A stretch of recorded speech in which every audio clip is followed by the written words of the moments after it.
सारे चबूतरों पर बैठे होते, हलीम खाते होते, तकरीरें सुन के झंडे हिलाते होते, तो ना मैं यहाँ खड़ा होता, ना मेरे पीछे ये न्यूक्लियर प्लांट अपने आप से बात करता होता। तो आपको जो है वहाँ पे ओल्ड सिटी में नाले का बजट नहीं मिल रहा है, तो मैं आपको अब न्यूक्लियर प्लांट बता रहा हूँ। तो जो आप में और मेरे में जो फासला बन रहा है, तो वो फासले को कम करने की जिम्मेदारी आपकी है, मेरी नहीं है, क्योंकि मैं आगे देखने वाला आदमी हूँ। नालों में झांकने का टाइम नहीं है मुझको। आपको ये पता नहीं होगा कि पैटनी का जो नाला है सिकंदराबाद का, उसको 2 महीने में ख़त्म करने के लिए के.टी. रामाराव ने ऑर्डर दिया है। 15 करोड़ रुपए उन्होंने सैंक्शन की है। मैं यहाँ कल्पक्कम न्यूक्लियर प्लांट से आपके नाले की जानकारी दे रहा हूँ मैं आपको। तो आप ये समझिए कि भाभा एटॉमिक रिसर्च सेंटर जो भारत का पहला एटॉमिक सेंटर है, उसके बाद डिपार्टमेंट ऑफ एटॉमिक एनर्जी का दूसरा देश का सबसे बड़ा सेंटर कल्पक्कम है।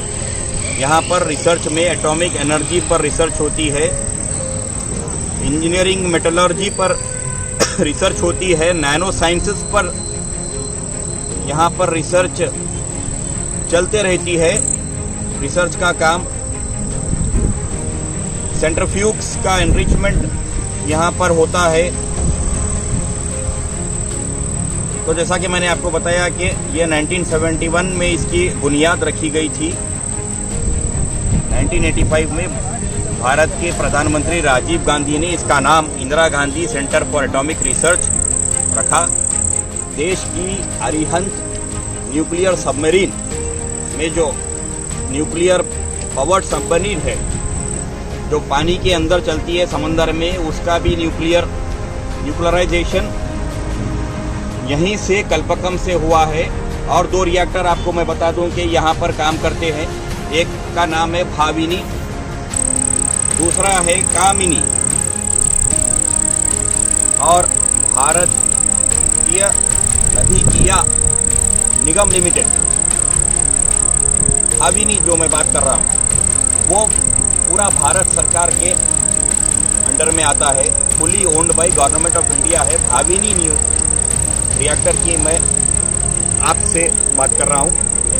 अपने आप में जो देश की तरक्की, देश का विकास, भारत यहाँ तक ऐसे ही नहीं पहुंचा। अगर सारे चबूतरों पर बैठे होते, हलीम खाते होते, तकरीरें सुन के झंडे हिलाते होते, तो ना मैं यहाँ खड़ा होता, ना मेरे पीछे ये न्यूक्लियर प्लांट अपने आप से बात करता होता। मेरे पीछे ये न्यूक्लियर प्लांट खुद बात कर रहा है मद्रास से दूर कल्पक्कम में। किसी भी हिस्से पे ओल्ड सिटी के आप रहते होंगे, आप कोई भी मजहब के होंगे, लेकिन कोई मजहब आपको नॉलेज, तालीम से दूर कोई भी मजहब नहीं रखता। तो ये समझ की बात है, ये अक्ल की बातें हैं। जब आप सियासी फैसले करते हैं बैठकर ओल्ड सिटी में, पुराने शहर में, तो आपको बदल में क्या मिला है, क्या मिला, क्या नहीं मिला, ये जो भी आप तरक्की, डेवलपमेंट जो भी देख रहे हो, तो ये इंसान ने ही बनाया है।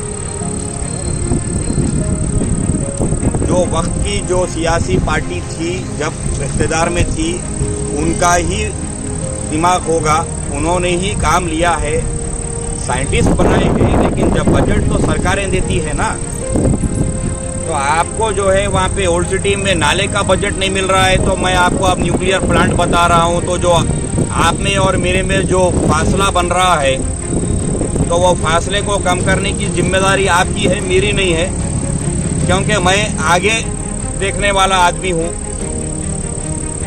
नालों में झांकने का टाइम नहीं है मुझको। हाँ, ये ज़रूर है कि वहाँ की जो सियासी जमात वमात क्या है, वो वहाँ की पार्टी जो ओल्ड सिटी की, अगर उन्होंने नाले उनको नहीं आता बनाने, उनको रिप्रेजेंटेशन करने नहीं आ रहा है गवर्नमेंट को, तो वो हम कर सकते हैं, वो हमको आता है।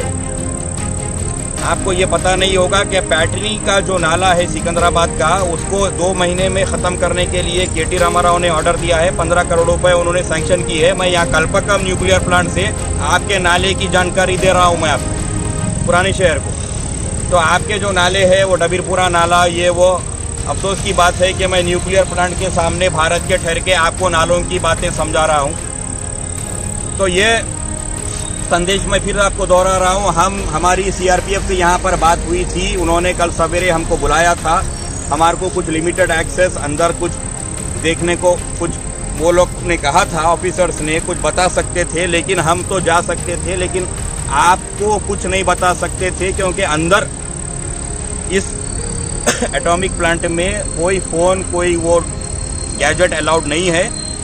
तभी हम आपसे अंदर का जो पोर्टिको है वहाँ से बात कर रहे हैं। मजमूई तौर पर मैं आपको ये बताऊं कि भारत ने जो प्रयोग किया था, न्यूक्लियर प्रयोग